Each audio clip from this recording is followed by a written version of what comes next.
চার বন্ধু মিলে ৩০ কোটি ব্ল্যাক মানি চুরি করে। এরপর থেকে শুরু হয় তাদের জীবনের এক নতুন অধ্যায়। একে একে ৩ বন্ধু মারা যায়। যে বন্ধুটি বেঁচে ছিল সে বন্ধু হত্যার প্রতিশোধ নিতে একটি ভয়ঙ্কর মিশনে নামে। মুভির শেষের টুইস্ট এক কথায় অসাধারণ। তো চলুন শুরু করা যাক আজকের ভিডিও। গল্পের শুরুতেই আমরা রমা নামের এক পলিটিশিয়ানকে দেখতে পাই। কাজ শেষে রমা তার ছেলেকে ফোন করে বলে, কোথায় তুমি, জলদি গাড়ি নিয়ে আসো, আর যদি দেরি করো তাহলে আমি ট্যাক্সিতে করেই চলে যাব। ছেলেটি বলে, মা আমি সিগনালে, আর 2 মিনিট সময় লাগবে। রমার পাশে একটি ছেলেকে চাদর পরে বসে থাকতে দেখা যায়। সে এসে কোনো কথাবার্তা ছাড়াই রমাকে স্টেপ করে। রমা গান বের করে তাকে গুলি করতে চায়। ঠিক তখনই পেছন থেকে আরেকজন স্টেপ করে। রমা মাটিতে পড়ে গেলে ছেলে দুটি সেখান থেকে পালিয়ে যায়। একটু পর রমার ছেলে ড্যানি আসে। সে তার মাকে দেখে কান্নায় ভেঙে পড়ে। সিন শিফট হয়। চুকলি কয়েকজন ছেলেকে নিয়ে এলাকার লোকাল গুন্ডাদের সাথে একটি অফিস ভাঙচুর করতে যাচ্ছে। তারা অফিসে এসে পুরো অফিসটি তছনছ করে ফেলে। একটু পর সেখানে পুলিশ আসে। পুলিশকে দেখে সবাই পালাতে শুরু করে। এদের মাঝে আমরা 4 বন্ধুকে দেখতে পাই, আনন্দ, মানু, সাজি আর মানাফ। তারা দৌড়াতে দৌড়াতে একটি কলা বাগানে আসে। আনন্দ চুকলিকে ফোন করে জানতে চায় কেউ ধরা পড়েছে কিনা। চুকলি বলে, না, কেউ ধরা পড়েনি, তবে একটা কথা, আজ রাত 9টায় সবাইকে নিয়ে বারে আসবি। চুকলির কথা মতো রাতে 4 জন বারে আসে। বারে সুনীল এক লোকের সাথে কথা বলছিল। লোকটি সুনীলের কথায় রেগে গিয়ে উল্টাপাল্টা বলতে শুরু করে। চুকলি এই বিষয়টি অ্যানিকে জানায়। অ্যানি হচ্ছে এদের সবার বস। অ্যানি গিয়ে লোকটিকে ধমকি দিয়ে বার থেকে বের করে দেয়। সুনীল মূলত অ্যানির ডান হাত। সে অ্যানির সব কাজ দেখাশোনা করে। চুকলি এবার 4 বন্ধুকে কাছে ডাকে আর অ্যানির সাথে পরিচয় করে দেয়। অ্যানি তাদেরকে বলে, তোমাদের তো অফিস ভাঙতে বলা হয়েছিল, তাহলে অফিসের লোকজনদের গায়ে হাত দিতে গেলে কেন? আনন্দ বলে, ভাই, কাজ করার সময় কেউ সামনে এলে তাকে তো আর বলা যায় না একটু সরে যান, তাই একটু লেগে গেছে। অ্যানি বুঝতে পারে এরা বেশ কাজের ছেলে। এরপর সে তাদেরকে বেয়ার অফার করে। এরা 4 জন অ্যানির অনেক বড় ফ্যান। অনেকদিন ধরে অ্যানির নাম শুনছে, তবে আজ প্রথমবার তারা অ্যানিকে দেখতে পেল। আজকের কাজের জন্য চুকলি এসে তাদের কিছু টাকা দেয়। আনন্দ টাকাগুলো মানাফকে নিতে বলে। মানাফ বলে, এই টাকায় আমাদের সবার ভাগ আছে, আমি একাই নেব কেন? আনন্দ বলে, তোর টাকার দরকার তাই তুই রাখবি। এরা 4 জন শুধু বন্ধুই নয়, নিজের ভাইয়ের মতো একে অপরকে ভালোবাসে। পার্টি শেষ করে আনন্দ বাসায় আসে। আনন্দের বাবা কয়েক বছর আগেই মারা গিয়েছে। আনন্দের মা তাকে খেতে ডাকে, কিন্তু আনন্দ জানায় সে খাবে না। আনন্দের মা ছেলেকে নিয়ে চিন্তা করে, কারণ সে লেখাপড়া না করে সারাদিন ঘুরে বেড়ায়। পরদিন 4 বন্ধুকেই চুকলির বাসায় দেখা যায়। তারা সব সময় এখানেই আড্ডা দেয়। রাতে অ্যানি রমার বাসায় আসে। অ্যানি রমার খুব কাছের লোক। রমা বাইরে আসলে অ্যানি জানতে চায়, দিদি ডেকেছেন কেন? রমা বলে, হরতাল করে ওরা আমাদের কাজ বন্ধ করেছে, আর আমাদের হাতেও সময় নেই, যা করার তোমাকেই করতে হবে। পরদিন সবাই রেডি হয়ে স্পটে যাচ্ছিল। রাস্তায় চুকলি আনন্দকে দেখতে পায়। সে আনন্দকে বলে, তাড়াতাড়ি গাড়িতে ওঠ, একটা কাজ আছে। আনন্দ বলে, ভাই আপনি গাড়িতে যান, আমি বাইক নিয়ে আসছি। এদিকে সাজি এক মেয়েকে লাইন মারছিল। মূলত রমা পাহাড় কেটে একটি ফ্যাক্টরি বানাতে চায়, তবে গ্রামের লোকজন পাহাড় কাটতে নারাজ, তাই তারা হরতাল ডেকেছে। একটু পর অ্যানি সবাইকে নিয়ে গ্রামে আসে। সে গাড়ি থেকে নামতেই হরতাল কমিটির প্রধান সুদীপ তার কাছে আসে। অ্যানি সুদীপকে বলে, এই তোদের সমস্যাটা কি? এই পাহাড় কাটার জন্য গভর্নমেন্ট থেকে অর্ডার আছে। এটা শুনে সুদীপ বলে, ভাই গ্রামের লোকজন পাহাড় কাটতে মানা করছে। অ্যানি বলে, সন্ধ্যায় তোর লোকজনদের নিয়ে রমা দিদির সাথে দেখা করবি, আমি দিদিকে বলে দেব, সে যা দিবে তা নিয়ে খুশি থাকবি। এরপর যেন তোদেরকে আর এই পাহাড়ের আশেপাশে না দেখি। সুদীপ বলে, ভাই আপনি যান, আমি সবার সাথে কথাবার্তা বলে ব্যাপারটি সলভ করব। অ্যানি গাড়ি নিয়ে সেখান থেকে বের হতেই যাবে, ঠিক তখনই গ্রামবাসী এসে তাকে আটকায়। গ্রামের লোকজন অ্যানিকে গাড়ি থেকে নামতে বলে। এটা দেখে 4 বন্ধু মিলে লোকজনদের মারতে শুরু করে। তাদের তাণ্ডব দেখে সবাই অনেক ভয় পায় আর রাস্তা থেকে সরে যায়। রাতে রমা অ্যানির সাথে দেখা করতে আসে। রমা অ্যানিকে বলে, তোমাকে তো পাঠিয়েছিলাম ব্যাপারটা সলভ করতে, তুমি ওদের গায়ে হাত তুললে কেন? অ্যানি বলে, আমি ওদের নেতার সাথে কথা বলে চলে আসছিলাম, তখনই গ্রামের লোকজন এসে আমাদের উপরে হামলা করে। রমা বলে, তোমাদের এসব করা ঠিক হয়নি, গ্রামের অনেকজন হসপিটালে ভর্তি, তারা সব জায়গায় কমপ্লেন করেছে। শোনো, কয়েকদিনের জন্য তুমি আন্ডারগ্রাউন্ড হয়ে যাও, তবে শহরের ভেতরেই থেকো। এরপর তারা সবাই মিলে পাশের এক জঙ্গলে যায়। কয়েকদিন তাদের এই জঙ্গলেই থাকতে হবে। পরদিন সকালে রবি সবার জন্য খাবার আনতে যায়। একটু সামনে যেতেই সে 2 জন পুলিশ অফিসারকে দেখতে পায়। একজন অফিসার রবিকে জিজ্ঞেস করে, ওইদিকে কি অ্যানি আছে? রবি বলে, না স্যার, ওইদিকে কেউ নেই। পুলিশ অফিসার তার কথা বিশ্বাস করে না। তারা পুরো টিম নিয়ে সেদিকে যেতে শুরু করে। এটা দেখে রবি হুইসেল বাজায়। তার হুইসেল শুনে অ্যানি সবাইকে নিয়ে পালাতে শুরু করে। তবে একটু সামনে গেলেই তারা পুলিশের মুখোমুখি হয়ে যায়। এখানে পুলিশদের সাথে তাদের একটা চেজিং হয়। শেষমেশ 4 বন্ধু মিলে পুলিশদের ধরে রাখে আর অ্যানি সেখান থেকে পালিয়ে যায়। এরপর অফিসার শরৎ তাদের থানায় এনে মারধর করে, তবে তারা কেউ অ্যানির ব্যাপারে কিছুই বলে না। একটু পর 4 জনের বাবা মাকে থানায় ডাকা হয়। অফিসার শরৎ সবাইকে বলে, আপনাদের ছেলেরা কি করেছে জানেন? এই শহরের সবচেয়ে বড় অপরাধীকে পালাতে সাহায্য করেছে। এটা শুনে সবার বাবা মা হতবাক হয়ে যায়, কারণ তারা জানতো না তাদের ছেলেরা এসব কাজে জড়িয়েছে। সবাই অনেক রিকোয়েস্ট করে, কিন্তু শরৎ তাদেরকে ছেড়ে দিতে রাজি হয় না। এদিকে অ্যানি সুদীপকে বেশ কিছু টাকা দিয়ে বলে, যেভাবেই হোক আমার ছেলেগুলোকে দ্রুত ছাড়ানোর ব্যবস্থা করো। অন্যদিকে শরতের কাছে উপর থেকে ফোন আসে যাতে ছেলেগুলোকে দ্রুত ছেড়ে দেওয়া হয়। শরৎ এক অফিসারকে ডেকে বলে, এদের সাইন নিয়ে ছেড়ে দাও। এরপর সবাইকে ছেড়ে দেওয়া হয়। কয়েকদিন পর মুরলি নামের এক লোক অ্যানির সাথে দেখা করতে আসে। মুরলি অ্যানিকে বলে, এবারের লোকেশন একদম কনফার্ম, যা করার দ্রুত করতে হবে। অ্যানি ডিলে রাজি হয়ে যায়। হোটেলে ফিরে অ্যানি সুনীলকে বলে, আজকে আমি মুরলির সাথে ডিল ফাইনাল করেছি। সুনীল জানতে চায় কিসের ডিল। অ্যানি বলে, মাধুরার এক জায়গায় অনেকগুলো কালো টাকা আছে, সেগুলোই সরাতে হবে। সুনীল বলে, ভাই চলো তাহলে আমরা গিয়ে টাকাগুলো আনি। অ্যানি বলে, আমরা সরাসরি যাব না, অন্য কাউকে পাঠাতে হবে। এরপর তারা ভাবতে শুরু করে কাকে পাঠাবে। অ্যানির মনে পড়ে 4 বন্ধুর কথা। পরদিন অ্যানি তাদেরকে ডেকে টাকার কথা বলে। এটা শুনে তারা অনেক ভয় পায়, কারণ এত বড় কাজ তারা আগে কখনো করেনি। একজন জানতে চায়, ভাই এ টাকা সরালে আবার কোনো মামলা হবে নাকি? অ্যানি বলে, এটা ব্ল্যাক মানি, তাই কোনো মামলা হবে না। আমি আগেও মাধুরায় 2টি ছেলেকে পাঠিয়েছিলাম, কিন্তু ওরা ফেল করেছে। আচ্ছা তোমরা একদিন সময় নাও, তারপর আমাকে জানাও। রাতে সবাই আলোচনা করছিল। সাজি আনন্দকে বলে, ছোট মোটো কাজ করে আমরা আর কত টাকা ইনকাম করতে পারবো? আমার মনে হয় আমাদের এই কাজটা করা উচিত। তবে সবাই এই কাজটি নিয়ে ভয়ে আছে, যদি কোনো সমস্যা হয়। কিন্তু শেষমেশ তারা কাজটি করতে রাজি হয়। পরদিন সকালে সবাই অ্যানির সাথে দেখা করে। অ্যানি তাদের বলে, তোমরা ভেবেচিন্তে বলছো তো? আনন্দ বলে, হ্যাঁ আমরা রাজি। ভাই কাল 2টি ছেলের কথা বলেছিলেন যারা এই কাজে ফেল করেছিল, আমরা ওদের সাথে আগে দেখা করতে চাই। অ্যানি অবাক হয়ে বলে, তাদের সাথে কথা বলতে হবে কেন? তখন মানু বলে, ভাই ওদের কাছ থেকে আমরা ওই জায়গার ইনফরমেশন নেব, তাহলে কাজটা সহজ হবে। এরপর অ্যানি তাদেরকে একটি সিম আর কিছু টাকা দেয় আর বলে, তোমরা বাসা থেকে বের হতেই ফোন অফ করবে। হোয়াটসঅ্যাপে আমি সব লোকেশন দিচ্ছি। সবাই বাসায় ফিরে আসে আর সবার বাবা মাকে জানায়, আমরা বন্ধুরা মিলে ট্যুরে যাচ্ছি। প্রথমে তারা মালার ও রাজের সাথে দেখা করতে আসে, মূলত যারা আগে চুরি করতে গিয়েছিল। এরপর তারা মালার ও রাজকে সব খুলে বলে। রাজ বলে, আমরা যদি হেল্প করি তাহলে আমাদের ফায়দা কি? আনন্দ বলে, এই কাজে আমরা যে কমিশন পাবো তা সবাই ভাগ করে নেব। এটা শুনে তারা কাজ করতে রাজি হয়। এরপর থেকে শুরু হয় তাদের মাস্টার প্ল্যানিং। রাজ আনন্দকে বলে, টাকাগুলো এখান থেকে 60 কিলোমিটার দূরের একটি ফ্যাক্টরিতে আছে। তবে সমস্যাটা হলো ফ্যাক্টরির আশেপাশে রাস্তায় সিসি ক্যামেরা আছে, কিন্তু সিসি ক্যামেরা থেকে বাঁচতেও একটি গোপন রাস্তা আছে। তবে রাস্তাটি বিপজ্জনক। আনন্দ বলে, কিছু করার নেই, রিস্ক নিতেই হবে। এরপর সাজি বাজার থেকে সবার জন্য একটি করে ব্যাগ কিনে আনে। তারা এই ব্যাগে করে টাকাগুলো আনবে। আনন্দ বলে, ফ্যাক্টরির সব টাকা আমরা এই ব্যাগগুলোতে করেই আনতে পারবো। ঠিক তখনই মালার এসে বলে, ভাই লোক চিন্তার কোনো কারণ নেই, আমরা গাড়ি পেয়ে গিয়েছি। এটা শুনে আনন্দ বলে, তাহলে আজ রাত 8টায় আমরা রওনা দেব। সবাই রেডি হয়ে ঠিক রাত 8টায় গাড়ি নিয়ে ফ্যাক্টরির দিকে রওনা দেয়। তারা ফ্যাক্টরি থেকে 2 কিলোমিটার পেছনেই নেমে যায় আর জঙ্গল দিয়ে যেতে শুরু করে। একটু পর তারা ফ্যাক্টরির গেটে পৌঁছে যায়। ফ্যাক্টরিটি বেশ কিছুদিন ধরেই বন্ধ। সবাই মাস্ক পরে ফ্যাক্টরির দেয়াল টপকায়। ভেতরে আসতেই তাদের সামনে পড়ে ভয়ঙ্কর 2টি কুকুর। আনন্দ সাজিকে বলে, তোর ব্যাগে দেখ বিস্কিট আছে।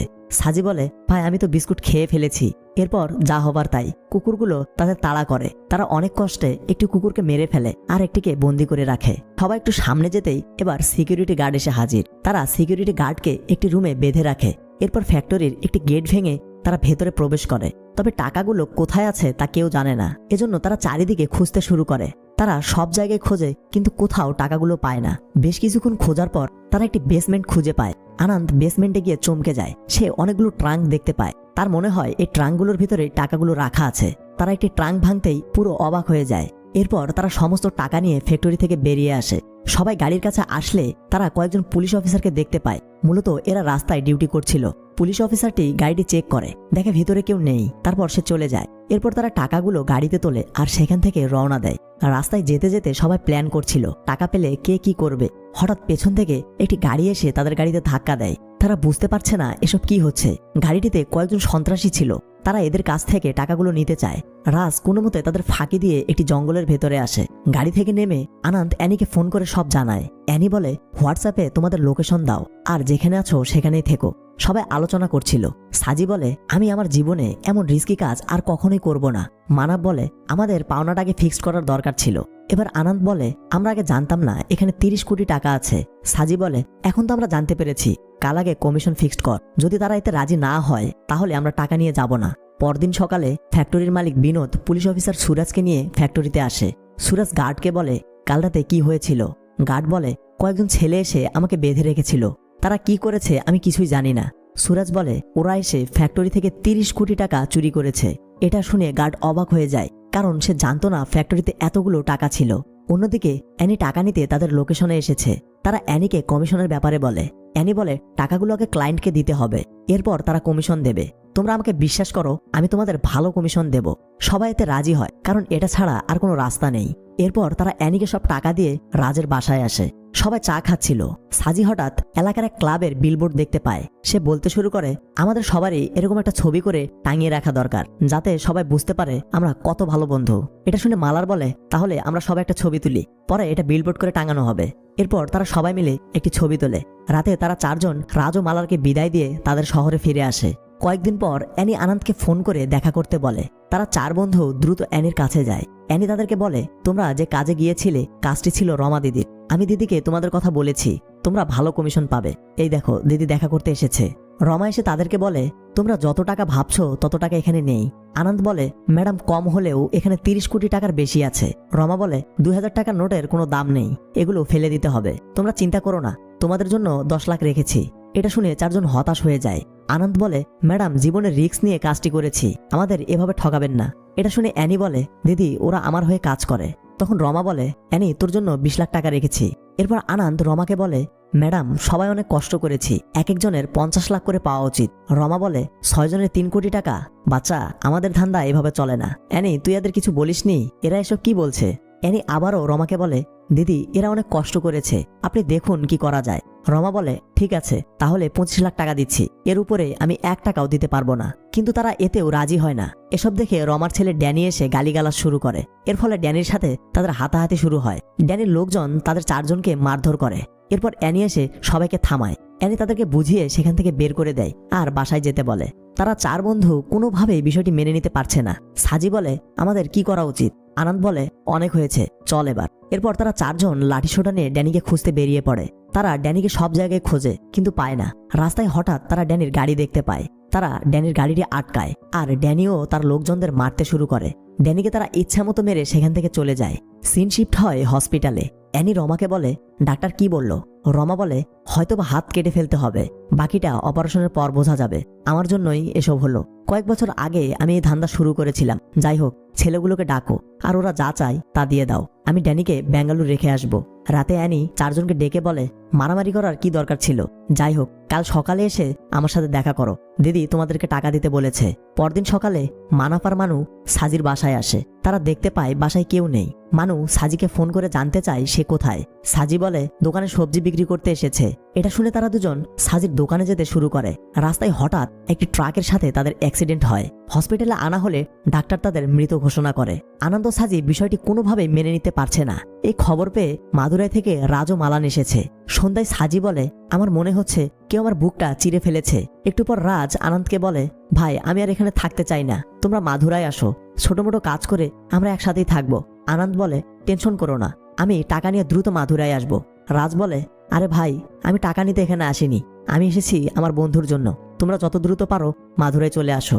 পরদিন আনন্দ সাজি অ্যানির কাছে টাকা নিতে আসে। অ্যানি বলে, ব্যাগে পুরো 3 কোটি টাকা আছে, যারা মারা গিয়েছে তাদের টাকা তাদের ফ্যামিলিকে দিবি, আর বাকিটা তোদের। আনন্দ বলে, ভাই আপনি চিন্তা করবেন না, আমরা আগে মাদুরায় গিয়ে ওদের দুজনের টাকাটি দেব, তারপর বাসায় এসে এদের সবার টাকা দিয়ে দেব। এরপর তারা দুজন মাদুরায় যেতে শুরু করে। রাস্তায় হঠাৎ একটি গাড়ি এসে তাদের ধাক্কা মারে।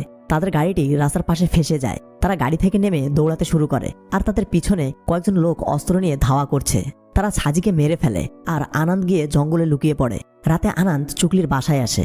চুকলি বলে, সবাই বলছে তুই নাকি সাজিকে মেরে ফেলেছিস, আমাকে সত্যি করে বল, আসল ঘটনা কি? আনন্দ রাগ করে চুকলির গলায় ছুরি ধরে বলে, ওরা আমার ভাই, আমি ওদের মারতে যাব কেন? তুই আমাদের এই ধান্দায় এনেছিস, যা হয়েছে সব তোর জন্যই। চুকলি বলে, ভাই তুই যদি আমাকে ছেড়ে দিস তাহলে আমি তোকে সব বলবো। আনন্দ অবাক হয়ে ছুরি সরায়। চুকলি বলে, এসব করেছে অ্যানি ও রমা দিদি, ওরা প্ল্যান করেই তোদের তিনজনকে মেরে ফেলেছে। ওরা মার্ডারকে অ্যাক্সিডেন্ট বলেছে, তোদেরকে টাকা দেওয়ার কোনো ইচ্ছেই ছিল না ওদের। আনন্দ তুই শহর ছেড়ে চলে যা, ওরা তোকে পেলেও মেরে ফেলবে। আনন্দ বলে, আমার কি করতে হবে তা আমি জানি। এরপর আনন্দ ছুরি নিয়ে সেখান থেকে বেরিয়ে যায়। পরদিন সকালে আনন্দ অ্যানির কনস্ট্রাকশন সাইডে যায়। সে অ্যানিকে মারার চেষ্টা করে, কিন্তু পেরে উঠছিল না, কারণ অ্যানি ছিল অনেক বড় গ্যাংস্টার। বেশ কিছুক্ষণ তাদের মাঝে হাতাহাতি হয়, তবে শেষমেশ আনন্দ অ্যানিকে মেরে ফেলে। একটু পর সুনীল আসে। সে অ্যানিকে দেখতে না পেয়ে ডাকতে শুরু করে। আনন্দ দৌড়ে এসে সুনীলকে ছুরি ধরে বলে, রমা কোথায়? সুনীল ভয় পেয়ে বলে, রমা দিদি বেঙ্গালুরু আছে। এরপর আনন্দ সুনীলের হাত কেটে ফেলে। অন্যদিকে রমাকে একজন ফোন করে বলছে অ্যানিকে একটি ছেলে মেরে ফেলেছে আর সুনীলেরও হাত কেটে নিয়েছে।